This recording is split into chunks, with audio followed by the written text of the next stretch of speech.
जरूरी सूचना है आप सभी स्टूडेंट्स के लिए, स्टडी फॉर सिविल सर्विसेज का Android app Google play store में आ चुका है, उसको प्लीज तुरंत इंस्टॉल कर लीजिए।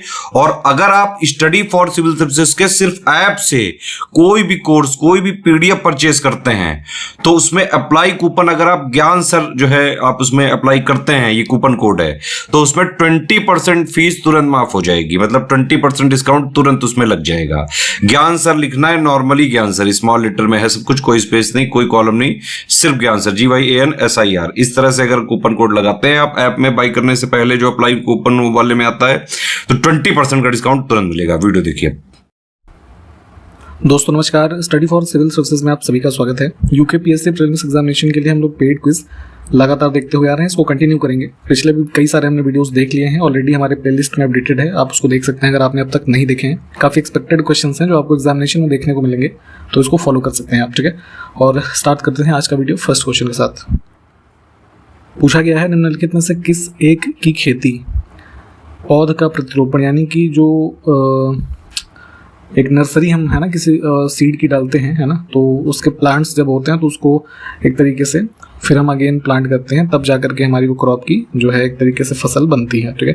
इन ऑप्शंस में से आप अगर ग्रामीण क्षेत्रों से संबंधित हो गए तो आपको पता होगा कि जैसे अनियन है हमारा, प्याज है ना, तो इसकी पहले हम नर्सरी लगाते हैं तो छोटे छोटे पेड़ उगते हैं, फिर उनको उखाड़ करके किसी बड़े पेड़ में ऐसे सीक्वेंस वाइज लगाया जाता है, ठीक है।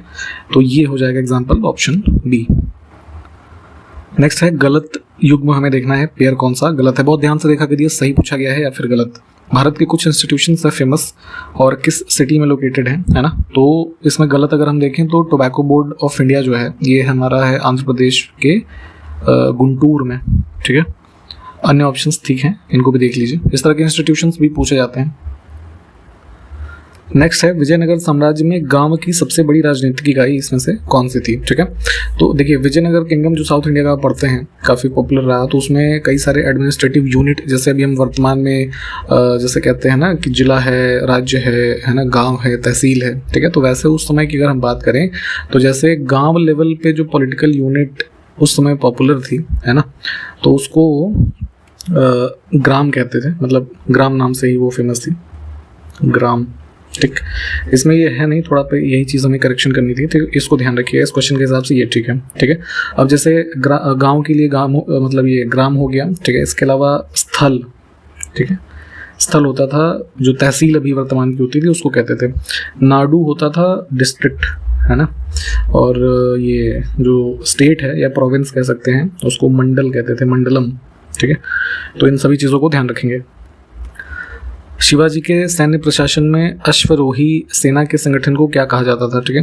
तो जो है शिवाजी जो मराठा साम्राज्य से संबंधित रहे, ठीक है, तो उनकी जो ये कैवेलरी थी तो इस आर्मी को कहते थे यहाँ पे पग, या फिर जो है कई बार आपको ये मिलेगा नाम लिखा हुआ बारगीर, ठीक है। अब क्वेश्चन हमारे पास है कि इसमें से मराठों के पतन का कारण क्या था, ठीक है। तो डिक्लाइन तो आप देखते हैं मराठा एम्पायर का हुआ, ब्रिटिश ईस्ट इंडिया कंपनी जब आ चुकी थी, है ना, उस दौरान तो जो है लीडरशिप में ऑब्वियस सी बात है ना, इनएफिशिएंसी आई, जो लेटर रूलर्स हुए, ठीक है। और नेवी नहीं थी इस टाइम पे, आप देखेंगे कि जो यूरोपियन पावर्स आई है ना उनके पास नेवी काफ़ी अच्छी थी, ठीक है। और जो इनकी मिलिट्री सिस्टम था तो उसमें मॉडर्निटी है ना ऑब्वियस सी बात है कम थी। इन्हीं सब चीज़ों का फ़ायदा ब्रिटिशर्स ने उठाया, तो सारे ही कारण थे जो मराठों के पतन का कारण बने। भारत के प्रमुख लौह अयस्क क्षेत्र नवानगर, भावनगर, खंडेश्वर, ये सब जो है किस स्टेट में स्थित हैं। तो ये सब मेजर हमारे जो आयरन ओर है ना वाली साइट्स हैं। तो अब ये देखेंगे हमारे इसमें वेस्टर्न स्टेट गुजरात में स्थित है, ठीक है। नेक्स्ट है प्रमुख तांबा खनन क्षेत्र मलाज खंड और बड़गांव, है ना, किस राज्य में स्थित है। तो ये कॉपर माइनिंग एरियाज हैं फेमस सेंट्रल इंडिया में, मध्य प्रदेश में, ठीक है। इस तरह की चीज़ें देखिए पूछी जाती है, तो इसलिए है ना थोड़ा इसकी लिस्टिंग देखेंगे। मध्य प्रदेश यहाँ पे, ठीक है। भारतीय प्रतिभूति और विनिमय बोर्ड, है ना, सेबी, ठीक, शॉर्ट फॉर्म में जिसको हम जानते हैं, इसके बारे में कौन सा कथन गलत है। देखिए बहुत ध्यान से ये देखना होता है कि सही पूछा गया है या फिर गलत। अब यहाँ पे क्या है कि दोनों स्टेटमेंट हमारे सही है, अब आपने ध्यान से नहीं दिया तो यहाँ पे आप सी ऑप्शन को चुनेंगे तो जिससे आपका आंसर ही गलत हो जाएगा, ठीक है। तो क्या कहा गया है कि इसका गठन 12 अप्रैल 1988 को एक गैर संवैधानिक निकाय यानी कि स्टैट्यूटरी बॉडी है ना, नॉन स्टैट्यूटरी बॉडी के रूप में हुआ है और इसका मुख्यालय मुंबई में है। तो दोनों ही बातें ठीक हैं, डी ऑप्शन को चुनेंगे हम, क्योंकि गलत इसमें कुछ भी नहीं है। नेक्स्ट क्वेश्चन है यूनिट ट्रस्ट ऑफ इंडिया के बारे में कौन सा कथन सही नहीं है। फिर से बहुत ध्यान से देखना है यहाँ पे। तो ये एक म्यूचुअल फंड कंपनी है, ये ठीक बात है, UTI आपने देखा होगा शायद इसको, है ना। और इसमें फिर 2 स्टेटमेंट गलत हैं। लिखा है इसका हेडक्वार्टर चेन्नई में है तो ये गलत है, ये मुंबई में है, ठीक है। और इसकी स्थापना जो है 2003 में नहीं हुई है ना, 1963 में हुई, ठीक है। तो सिर्फ एक सही था, इसको ध्यान रखेंगे। जकार्ता को जीत करके 1619 ईस्वी में इसके खंडहरों पर बैटेविया नामक नगर किसने बसाया था, ठीक है। तो इधर आप देखते हैं जो है इंडोनेशिया रीजन में, ठीक है।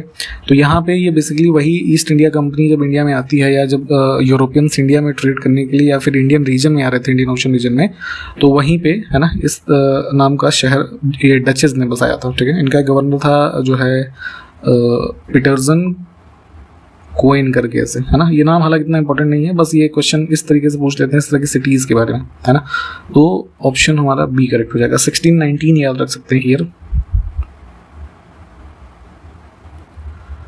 नेक्स्ट है कि औरंगजेब ने किस वर्ष में डच्चों को बंगाल, बिहार और उड़ीसा के क्षेत्र में व्यापार करने का अधिकार दिया था। तो ट्रेडिंग राइट्स डचेस को दिए गए जो है औरंगजेब के द्वारा अराउंड 1664 में, ठीक है, डी ऑप्शन।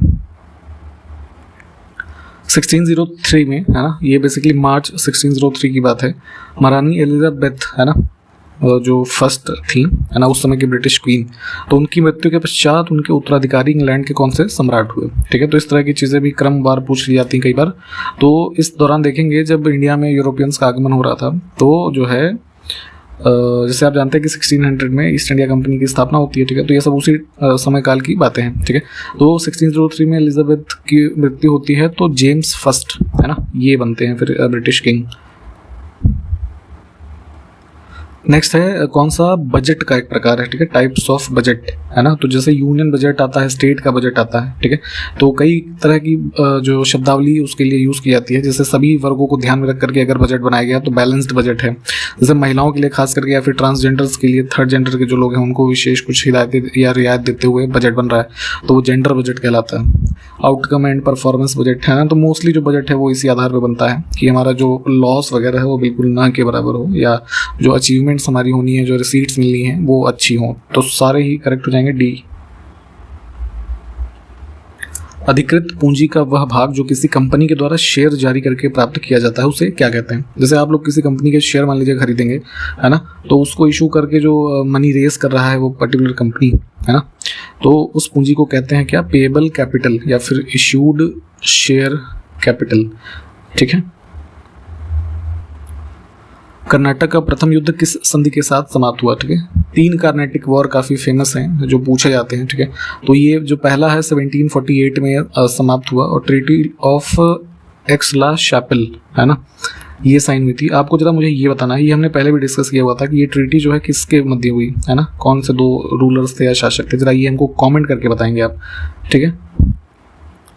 निम्नलिखित में से किसका गलनांक सबसे उच्च होता है, मेल्टिंग पॉइंट, ठीक है। तो किसी चीज़ को जिस टेम्परेचर पे वो पिघलने लगे, है ना, वो मेल्टिंग पॉइंट है। अब देखिए यहाँ पे जो चीज़ें लिखी हैं इन सभी में सबसे ज़्यादा गलनांक होता है बोरॉन का, है ना। ये करीब जो है अगर हम एग्जैक्ट नंबर की बात करें बोरॉन का जो हमारा मेल्टिंग पॉइंट है लगभग 2075 डिग्री सेल्सियस से भी ज़्यादा होता है, ठीक है। जैसे अब यहाँ पे एल्युमिनियम लिखा है जो नॉर्मली चीज़ें हम यूज़ करते हैं, है ना, तो जैसे एल्युमिनियम का अराउंड 650 डिग्री सेल्सियस होता है, ठीक है। तो ये जो इंपॉर्टेंट वाले जो एग्जाम में पूछे जाते हैं, जैसे इसका पूछा जाता है टंगस्टन का, है ना, तो ये अराउंड 3400 के आसपास जो है होता है डिग्री सेल्सियस में, ठीक है। तो ये चीज़ें ध्यान रखेंगे। तो इन पर्टिकुलर ऑप्शंस में देखेंगे तो बोरॉन का ही सबसे ज़्यादा है।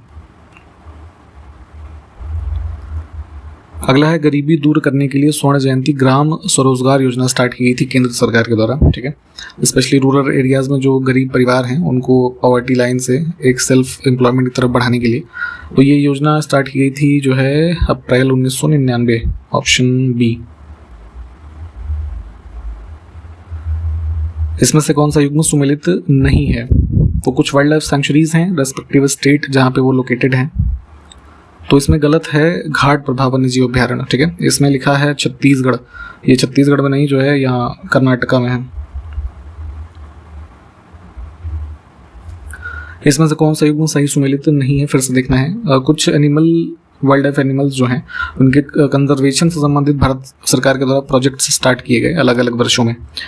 तो जो है गलत अगर हम बात करें ना तो ये राइनासेरोस प्रोजेक्ट गैंडा परियोजना 75 लिखा है, ये गलत है।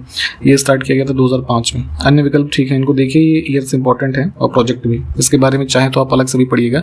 जैसे हमने जो अपनी एक लिस्टिंग दे रखी है ना पेड ग्रुप्स में, अगर आप चाहें तो अभी भी जुड़ सकते हैं हमारे साथ। पेड ग्रुप्स हमारे चल रहे हैं, है ना, फुल स्टडी मटेरियल वाले, उनमें ये चीज़ें दी हुई हैं। अगर एडमिशन चाहते हैं तो डिस्क्रिप्शन बॉक्स में इसी वीडियो की हमारी कॉन्टैक्ट डिटेल्स हैं। टेस्ट सीरीज भी चल रही है लगातार पेड क्विज, जिसमें 10,000 से ज़्यादा क्वेश्चन हमने कवर कर लिए हैं। प्रैक्टिस बहुत ज़रूरी है, आप इसका भी लाभ ले सकते हैं, ठीक है। इन सभी की जानकारी इस नंबर पर मिलेगी, आप उस पर कॉन्टैक्ट कर सकते हैं।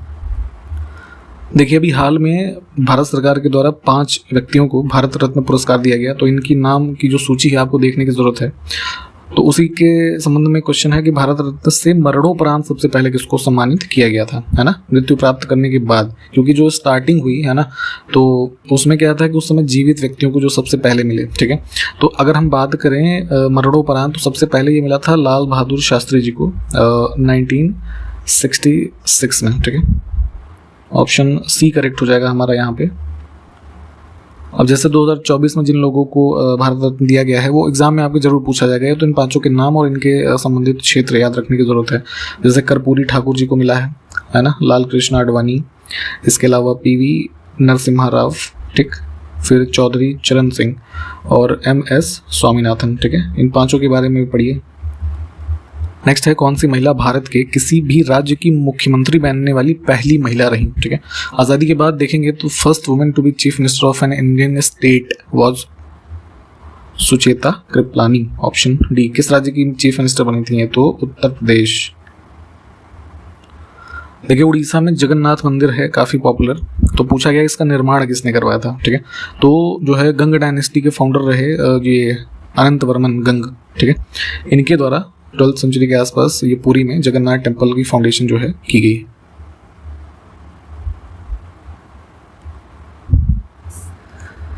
दो स्टेटमेंट है, फिर से कौन सा सही है ये बताना है।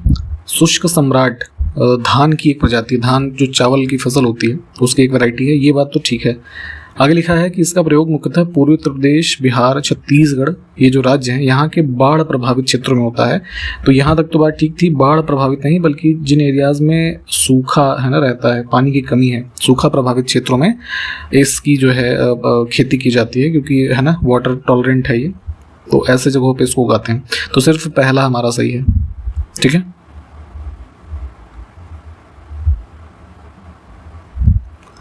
चोलकालीन नटराज नृत्य के भगवान, है ना, डांसिंग आइडल आप एक नटराज की जो देखते हैं, तो इस मूर्ति में नृत्य करते हुए कितने हाथों वाले शिव का प्रतिनिधित्व है, ठीक है। तो 4 हाथ इसमें दिखाए गए हैं, ठीक है। नटराज की आइडल जो अभी दिल्ली में भारत मंडपम बना था, ठीक है, वहाँ पर भी इंस्टॉल की गई थी काफ़ी एक बड़ी मूर्ति, तो इसको भी थोड़ा पढ़िएगा, उसके बारे में जो चीज़ें हैं।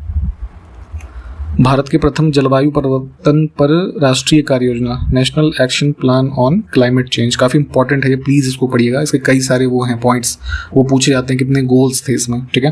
तो ये लॉन्च किया गया था जो है मनमोहन सिंह जी के द्वारा उनके कार्यकाल में जून 2008 में, ठीक है। काफ़ी इंपॉर्टेंट रिपोर्ट है इसमें, जैसे ये नेशनल सोलर मिशन है ना, नेशनल इनहेंस्ड एनर्जी एफिशिएंसी, कई सारी चीज़ें मतलब मेंशन्ड है जो एग्जामिनेशन में ऐसे पॉइंट वाइज पूछ लेते हैं, तो प्लीज़ इसको थोड़ा पढ़िएगा। नेक्स्ट है इसमें से कौन सा युग्म जो है सुमेलित नहीं है? फॉरेन ट्रैवलर और भारत में आगमन के वर्ष, फाहियान हेनसांग इन दोनों के वर्ष यहाँ पे देखिए ठीक है, इसमें गलत नहीं है, डी ऑप्शन को हम चुनेंगे। ठीक है, जितने भी चाइनीज़ या फिर जो मिडिल ईस्ट से ट्रैवलर्स आए, इनकी लिस्टिंग पढ़नी बहुत ज़रूरी है। ठीक है, तो यहाँ पे हमने देखा आज के क्वेश्चंस को। जो क्वेश्चंस मैंने पूछे हैं उसको प्लीज़ कमेंट डाउन करके बताइएगा, और इस सीरीज़ को हम आपके एग्जामिनेशन तक कंटिन्यू करेंगे। आपके लिए इन्फॉर्मेशन है कि आपका एग्जाम पोस्टपोन हो गया है 1 हफ्ते के लिए। ठीक है, जुलाई महीने में ही होगा 2024 में, तो वैसे भी ज़्यादा टाइम नहीं है, लगभग 1-2 महीने का टाइम है। ठीक है, तो प्लीज़ इस टाइम को यूटिलाइज़ करें, है ना, और कंटेंट को फॉलो करते चले। हमारे एडमिशन्स के लिए मैंने बताया था, अगर आप अभी भी जुड़ना चाहते हैं तो डिस्क्रिप्शन बॉक्स में हमारी कॉन्टैक्ट डिटेल है इसी वीडियो के, उस पर आप कॉन्टैक्ट कर सकते हैं। ठीक है, तो मिलते हैं फिर अगले वीडियो में, तब तक के लिए नमस्कार, जय हिंद।